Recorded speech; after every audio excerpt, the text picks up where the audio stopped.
오늘은 예수님께서 고난을 받으시고 십자가에 달리심을 기념하는 순환주간이 시작되는 주일이고 동시에 종료주일로 지키고 있습니다. 예수님께서는 6월절이 시작되기 엿새 전에 예루살렘 성에 입성하시고, 그리고 주님께서는 죽은 자도 살리는 놀라운 능력이 있으셨습니다마는 십자가에 달리시게 됩니다.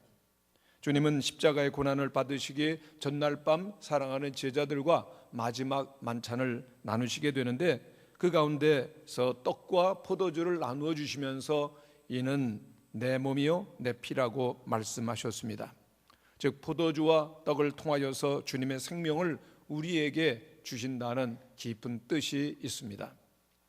그런데 예수님의 제자들은 그 주님의 큰 뜻을 헤아리지 못하고 또한 깨닫지를 못했습니다. 그러다가 주님께서 부활하신 후에야 그 주님을 따르던 모든 무리들이 함께 모여서 주님의 부활을 기념하고 떡과 포도주를 나누면서 이제 기독교가 시작이 되게 됩니다. 소설가 김성일 씨가 쓴 제국과 천국이라고 하는 책에 보면은 이런 얘기가 나옵니다. 로마 네로 황제 시대 때에 우리 초대교회 그리스도인들이 굉장히 많이 핍박을 받고 또 많은 그리스도인들이 순교를 하게 됩니다. 그럼에도 불구하고 우리 성도들이 믿음을 잃지 않고 굳건히 믿음을 지켜나가게 되는데, 그 원동력이 어디에 있었는 줄 아느냐? 그 책 가운데서는 바로 성찬 예식을 들고 있습니다. 그런데 그 당시 드려지던 성찬식은 오늘 우리가 드리는 성찬 예식과 그 형식이 같을 수가 없었습니다. 왜냐하면 많은 성도들이 함께 모여서 예배 드릴 수가 없었기 때문입니다. 만일 그것이 예배드리다 발각되면은 곧장 잡혀가서 순교를 당하는 것입니다. 그래서 이런 방식으로 성찬식이 행해졌는데, 목사님이 떡과 포도주를 보자기에 싸서 조용히 이 마을 저 마을로, 그리고 그리스도인들이 숨어있는 동굴로 또 저 동굴로 다니시는 거죠. 가서는 그리스도인들에게 이렇게 말하면서 떡과 잔을 주는 겁니다. 이것은 주님의 몸입니다. 이것은 주님의 피입니다. 그리고서는 그 시간 설교할 시간이 없습니다. 성경 말씀도 함께 읽을 수가 없습니다. 그리고 그 말 한마디와 함께 손살같이 사라지는 것이죠. 그 바로 성찬식을 거행한 것이 됩니다. 놀라운 것은 바로 그 성찬식을 통해서 초대교회 성도들은 모진 박해를 꿋꿋이 이기고 믿음을 지킬 수 있었던 것입니다. 그렇다면 이 성찬의 깊은 의미가 무엇이겠습니까? 오늘 17절 19절에 보면 예수님께서 잔과 떡을 가져 감사 기도를 드리셨다고 했습니다. 지금 주님의 손에는 떡과 포도주가 있습니다. 이 떡은 주님 말씀하시기를 내가 너희를 위하여 죽는 찢기는 내 몸이라고 말씀하시죠. 또 잔을 드시고서는 이 잔은 내 피라고 말씀하십니다. 그렇다면은 바로 주님 손에 있는 떡과 포도주는 그리스도 예수의 십자가를, 그 우리를 위하여 대신 죽으시는 십자가의 죽음을 의미하는 것입니다. 우리를 위하여 죽으시는 십자가의 희생, 그 죽음이라는 엄청난 사건, 그것을 들고서 주님께서는 감사함으로 받으시는 것입니다. 하나님께 감사함으로 십자가를 받고 그리고 하나님께 감사를 드립니다. 성도 여러분, 이것이 바로 그리스도인들의 진정한 모습이고 우리 주님의 모습입니다. 성찬의 근본적인 의미는 무엇입니까? 하나님께 감사함으로 받는 것입니다. 우리가 살아가면서 내 뜻대로 되는 일들이 없고 가정에서도 또 직장에서 문제가 많습니다만은 우리가 하나님의 말씀과 함께 은혜에 참여하게 되어지면은 하나님 감사합니다 라고 고백할 수가 있게 되어지며 길이 열리는 것입니다. 저는 지난 주일을 준비하던 전전 토요일 날 오후에 매우 힘이 들었습니다. 왜냐하면 준비가 참 부족하다라고 하는 것, 왜 이렇게 안 될까라고 한 여러 가지 생각을 하는데 마음이 굉장히 무겁고 힘이 들었습니다. 그런데 어느 순간 주님께서 한마디 말씀을 해주셨습니다. 감사해라. 문득 하나님 앞에 감사를 드리자 평강이 찾아옵니다. 그리고 그 다음 주일 예배를 드리는데 많은 성도님들이 은혜를 받았다라고 말씀해 주신 걸 경험하면서 야, 이 모든 예배와 그리고 또한 모든 준비는 하나님이 하시는구나 라고 하는 것을 깨닫게 됩니다. 성도 여러분, 예수님은 십자가를 손에 드시고 감사를 하셨습니다. 십자가를 마주 대하시면서도 주님은 감사하시죠. 하늘을 우러러 하나님께 감사를 드립니다. 그렇습니다. 언제든지 우리들은 그 감사가 먼저라고 하는 사실을 잊지 말아야 될 것입니다. 감사한 마음으로 우리를 위하여 죽으신 그리스도의 은혜에 대해서, 또 지금의 현실에 대해서, 그리고 모든 처지와 상황에 대해서, 또한 앞으로 당할 일도 감사할 때 주님께서 우리의 길을 열어주실 것입니다.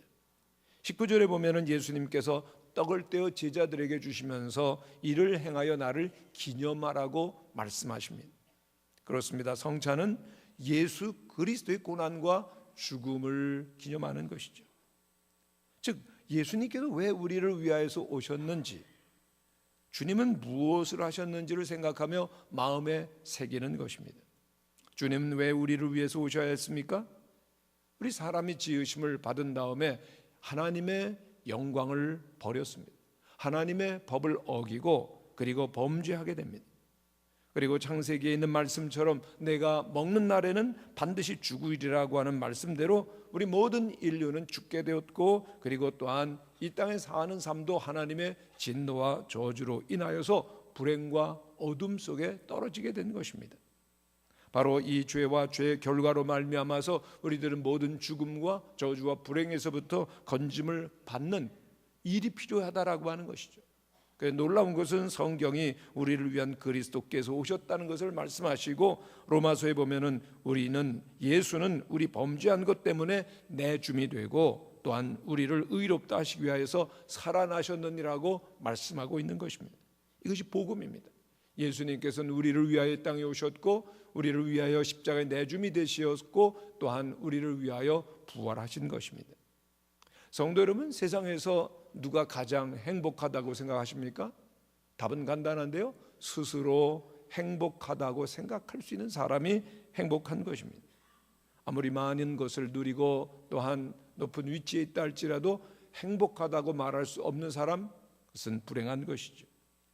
스스로 행복하다라고 인정할 수 있는 사람이 복됩니다. 그런데 그 행복감이라고 하는 것은 뭔가 가장 귀한 것을 받을 때 주어지는 그러한 기쁜 감정입니다. 남들 보기에는 별 볼 일 없는 사람이라 할지라도 나는 행복하다라고 진정으로 말할 수 있는 사람이 바로 우리 그리스도인들입니다. 왜 그렇습니까? 로마서 4장 7절의 말씀을 보면은 불법이 사함을 받고 죄가 가리워짐을 받는 자는 복이 있다라고 말씀하시죠. 모든 사람이 죄를 지었고 그리고 또한 하나님의 영광에 이룰 수 없기 때문에 어둠과 불행 속에서 살아갑니다. 그런데 그 모든 불행의 문제의 원인이 되어지는 죄가 해결받은 사람, 그는 행복한 사람입니다. 할렐루야. 하나님과 늘 함께하며 주 앞에서 복되고 기쁜 삶을 누리는 것이죠. 그렇습니다. 예수 그리스도를 믿음으로 말미암아 예수 그리스도의 십자가의 보혈로 그 죄가 가리워지고 불법을 사하심을 받은 우리 성도들은 세상에서 가장 행복한 사람들인 것입니다. 아무리 죽을 죄를 지었다 할지라도, 아무리 큰 죄가 있다 할지라도 예수님의 십자가의 죽으심으로 가리워지고 또한 해결이 됐습니다. 즉 용서를 받은 것입니다.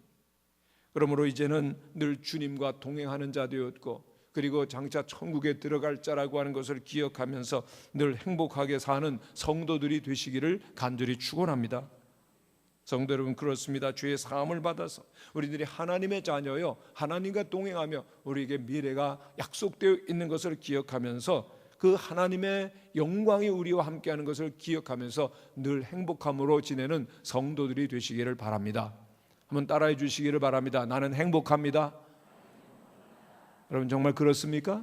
내가 주님 안에서 행복할 자라오다. 나는 참으로 주님 안에서 하나님의 자녀라고 하는 의식 가운데서 사는 것, 바로 그것이 성찬을 통해서 확인되는 것입니다. 다시 말씀드리면 이 성찬에 임하게 되어질 때 우리는 불순종과 반역과 죄와 비참함으로 말미암아 절망 속에 있다라고 하는 사실을 봅니다마는 또 한 가지, 죄인들의 모든 죄를 담당하시기 위하여서 오신 예수님을 바라보면서 겸손히 그리고 기쁨으로 감사함으로 이 성찬에 임하는 것입니다. 또한 성찬이라고 하는 것은 예수님의 구속의 사랑과 그리고 영광과 생명에 참여하는 것입니다. 여러분, 성찬을이라고 하는 것이 예수님을 기념한다고 해서 단순히 예수님께서 죽으셨다라고 하는 것을 추모하는 것이 아닙니다. 우리가 자칫 잘못하면은 이 성찬이 예수님께서 나를 위해서 피 흘리시고 십자가에 달리셨다라고 하는 것 때문에 그 슬픔과 비통함으로 임해야 되는 쓴 잔처럼 생각하는 경향이 있습니다만 그렇지 않습니다. 왜냐하면 예수님께서는 죽음을 이기시고 부활하셨기 때문입니다. 할렐루야. 이 성찬을 통해서 우리의 모든 죄가 다 해결되어지고 주님께서는 승리하셨습니다. 그래서 우리 그리스도인들에게 이 성찬은 장송곡이 아닙니다. 승리의 찬가요, 개선가가 되는 것입니다. 종교개혁자 칼빈이 이렇게 말합니다. 떡이 우리 몸의 생명을 양육하고 유지하고 보존하듯이 그리스도의 몸은 우리의 영혼에 생기와 활력을 주는 유일한 음식이다 그랬습니다. 우리가 떡을 먹음으로 살고 힘을 얻는 것처럼 우리의 영혼이 이 떡과 포도주를 통하여서 우리의 영혼에 새로운 기쁨과 생명이 넘쳐난다라고 하는 것입니다. 왜요? 이 성찬에는 주님의 언약이 있기 때문입니다. 주님께서는 새 언약이라고 말씀하시면서 20절에 이 잔은 내 피로 세우는 새 언약이니라고 말씀하고 있습니다. 새 언약이라고 하는 것은 새로운 약속이라고 하는 것입니다. 하나님과 우리 사이에 새로운 계약이 체결되어진다는 것입니다. 무엇입니까? 이것을 먹으라, 그리하면 내가 내 죄를 사할 것이니라. 아멘. 이것을 먹고 마시게 되어지면은 마지막에 내가 너를 다시금 살릴 것이라 하는 놀라운 언약이 이 성찬에 있는 것입니다. 그렇습니다. 우리가 하나님의 영광에 참여하고 주님의 생명을 누린다라고 하는 것은 본래 우리의 것이 아닙니다. 그런데 주님의 십자가를 통해서 우리에게 주어진 것입니다. 그래서 우리들이 감격하며 기뻐하면서 주님을 기념하는 것이죠. 그런데 기념한다라고 하는 말은 기억한다는 말이요, 또한 다시 경험한다라고 하는 의미가 있습니다. 그러니까 주님의 예전에 우리를 위해서 해주신 모든 일들을 생각하면서 주님의 선하심을 다시금 우리들이 회복하고 경험하는 의미가 있는 것입니다. 성도 여러분, 우리들은 사실은 너무나 참 둔감하게 그지가 없습니다. 주님께서 새 언약을 성취하시기 위하여 십자가를 졌다라고 하는 말씀을 들으면서도 쉽게 감동을 하거나 가슴에 뭉클하거나 눈물을 흘리지를 않습니다. 심지어는 제가 설교, 십자가의 대속의 설교를 준비해도요, 눈물 한 방울 안 나오고 감격하지 못할 때도 있습니다. 그런데 성찬은 다릅니다.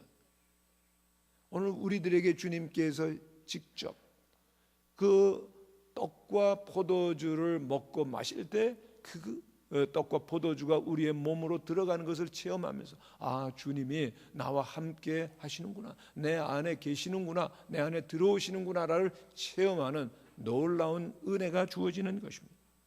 그렇습니다. 우리 이 성찬은 우리들이 예수님이 십자가에 달려 돌아가셨다라고 하는 것을 우리의 차가운 이성과 지성으로만 생각하는 것이 아니라 온 몸과 마음과 영혼이 뜨겁게 감격하면서 받아들이는, 영적으로 주님을 만나고 체험하는 시간이 되는 것입니다.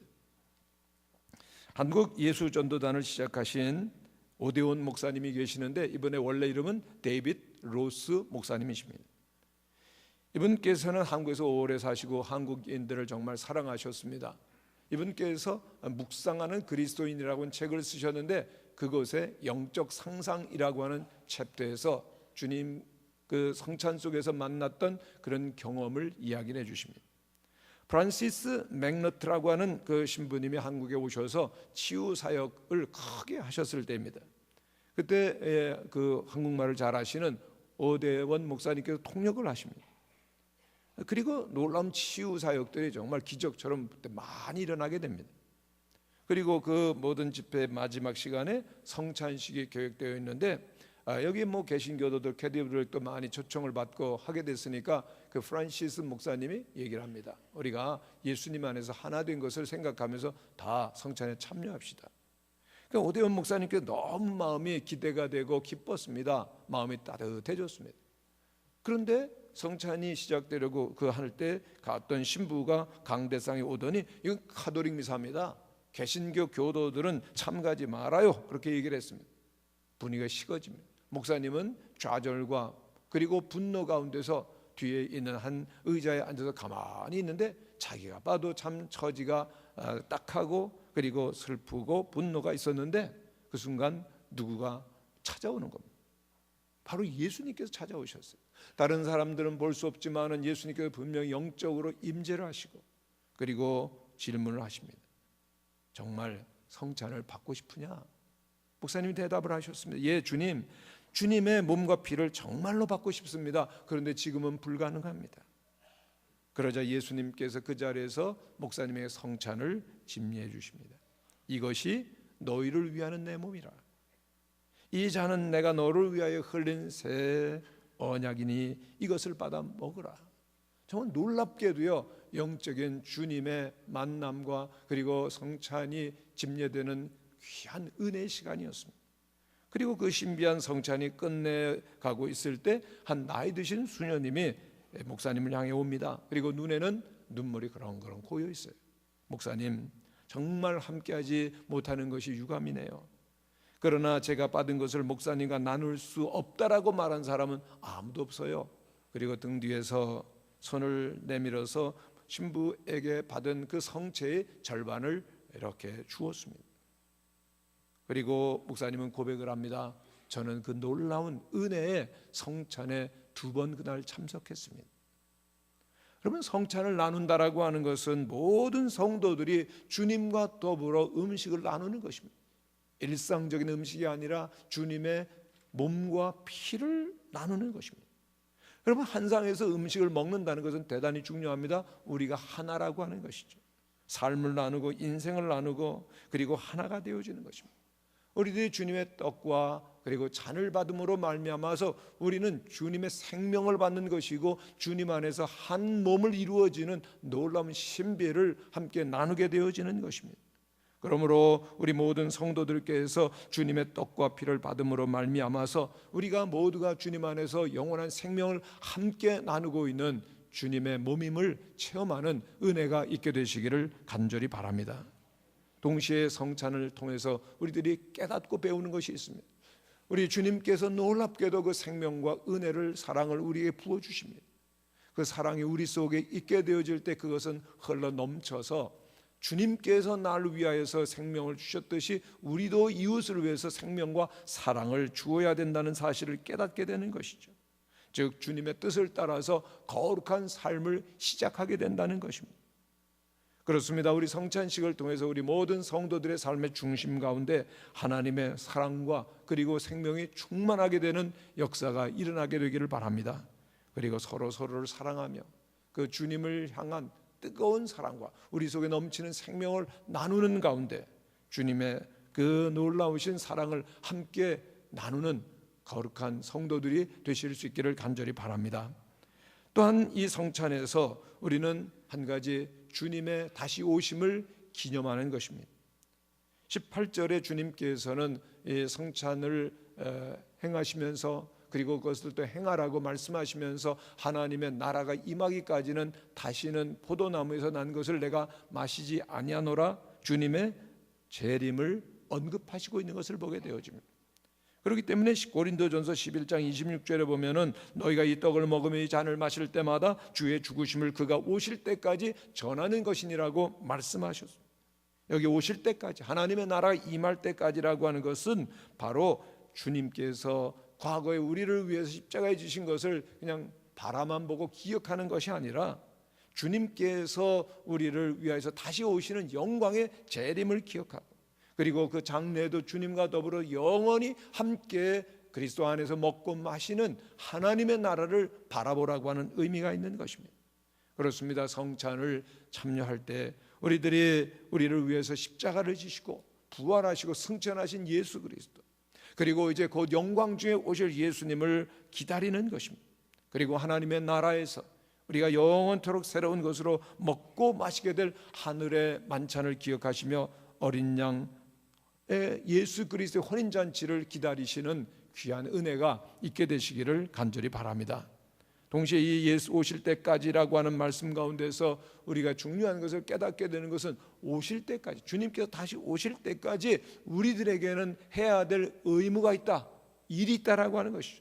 무엇입니까? 주님의 죽으심을 전하라고 하는 것입니다. 한번 따라 하시기를 바랍니다. 주님의 죽으심을 전해야 합니다. 오늘 우리들이 예수님을 믿고 하늘 백성이 되었습니다만 곧 천국으로 들어가지 않고 이 땅에서 살고 있습니다. 왜요? 주님의 죽으심을 전할 사명이 있기 때문입니다. 인류 역사가 계속되는 이유가 무엇입니까? 주님의 죽으심이 전파되어야 되는 일이 있기 때문입니다. 오늘 이 땅에 교회가 존재하는 이유가 무엇입니까? 주님의 복음을 전하기 위해서입니다. 아멘. 그렇습니다. 오늘 인류 역사 가운데 남은 시간이 있고 오늘 교회가 있고 우리들이 이 지상 생활을 계속해 나가는 이유는 한 가지, 그리스도 예수의 죽음을 전하는 일 가운데 있다라고 하는 것을 기억하면서 늘 주님께서 내 안에 살아 숨쉬고 나를 통해서 전해지기를 기뻐하심을 꼭 기억하시고 주의 복음을 전하는 하나님의 일꾼이 되실 수 있기를 간절히 바랍니다. 조금 전에 말씀드렸던 오대원 목사님께서 한 번은 미국을 순회하시면서 학생들을 위한 수련회를 계속 진행할 때였습니다. 조금 한 지역에 이르렀을 때 노스캐롤라이나 대학에 갔는데 그곳에서 아폴로라고 하는 중국계 미국인을 만나게 됩니다. 그런데 국제적인 기독교 모임이 은혜롭게 진행되는데 이 아폴로는 전혀 은혜도 못 받고 변화도 일어나지 않고 아무 일도 일어나지 않았습니다. 그런데 마지막 저녁 모임이었습니다. 성찬식을 하기로 했는데 준비를 맡은 학생이 성찬용 떡과 포도주를 준비하는 일을 잃어버렸습니다. 그래서 이제 성찬식을 딱 하려고 보니까는 성찬상을 덮은 하얀 천만 있지 떡과 포도주는 안 보이는 겁니다. 참 당황스러운 순간이죠. 그런데 그 주님께서 직접 성찬을 주시던 이전 일이 생각이 났습니다. 그래서 학생들에게 말합니다. 여러분, 지금 성찬용 떡과 포도주가 준비되어 있지 않지만 주님이 이 자리에 계십니다. 여러분 다 앞으로 나오세요. 제단 앞에 무릎을 꿇으세요. 성찬상은 비었지만 예수님께서 직접 떡과 잔을 나누어 달라고 부탁할 것입니다. 믿음으로 나오세요. 그래서 학생들이 쫙 제단 앞으로 나오는 겁니다. 많은 학생들이 앞으로 몰려와서 제단 앞에 무릎을 꿇고 또 어떤 학생은 거의 그 얼굴이 땅에 닿을 정도로 엎드려 있습니다. 그리고 믿음의 눈으로 이곳에 함께 하시는 주님께서 우리를 위하여 떡과 그리고 잔을 나누어 주십니다 라고 우리들이 생각하며 성찬에 갑시다. 그리고 조용히 그 성찬이 그 영적인 임재 속에서 진행이 되는데 그 맨 제단 앞에 아폴로가 있었습니다. 그런데 놀랍게도요, 그 성찬이 진행되는 동안 그 아폴로의 입술이 뭔가 달싹달싹 움직이는데 기도를 하는 것 같습니다. 또 그리고 실제로 뭐 먹고 마시는 것 같아요. 그리고 그 성찬 시간이 끝난 다음에 아폴로가 그 간증을 하는데 저는 이 성찬에서 예수님을 만났습니다. 예수님께서 저에게 떡과 잔을 나누어 주시고 실제 성찬에 참여했습니다. 그러면서 이렇게 얘기를 하는 겁니다. 예수님께서 저에게 떡과 잔을 주시면서 이것을 받아 먹으라. 나는 오래전부터 너를 기다리고 있었노라고 말씀하셨습니다. 저는 즉시 예수님께서 저를 어둠의 지배와 권세로부터 나와서 주님의 빛의 나라로 들어가자고 부르시고 계신다는 사실을 알았습니다. 저는 주님을 만났습니다. 주님께 제 삶을 드렸습니다. 그리고 이제는 주님만을 위하여 살겠습니다. 참 많은 청년들이 은혜를 받고 그리고 변화되어진 아폴로의 그 삶 가운데 함께하기를 위해서 같이 그전에도 기도했지만은 함께 기도를 하게 되었습니다. 여러분 참 놀라운 은혜가 이 성찬에는 있음을 기억하시기를 바랍니다. 아폴로 또는 뭐 오대원 목사님뿐만이 아니라 오늘 이 자리에 성찬에 우리들이 임할 때 우리 주님께서 영으로 이 자리에 함께 계심을 믿음의 눈으로 바라보시기를 바랍니다. 그래서 주님을 영적으로 만나는 의미 있는 시간이 되시고 또 우리의 삶을 주님께 맡겨드리고 그리고 주님을 위해서 살겠다고 고백하시는 귀한 결단이 있게 되시기를 간절히 바랍니다. 그래서 영광 중에 다시 오시는 주님을 기다리며 주님께서 내게 주신 그 놀라운 생명과 그리고 사랑과 복음을 나누는 자로서 살아가는 귀한 은혜가 우리 모두에게 함께 하시기를 간절히 축원합니다.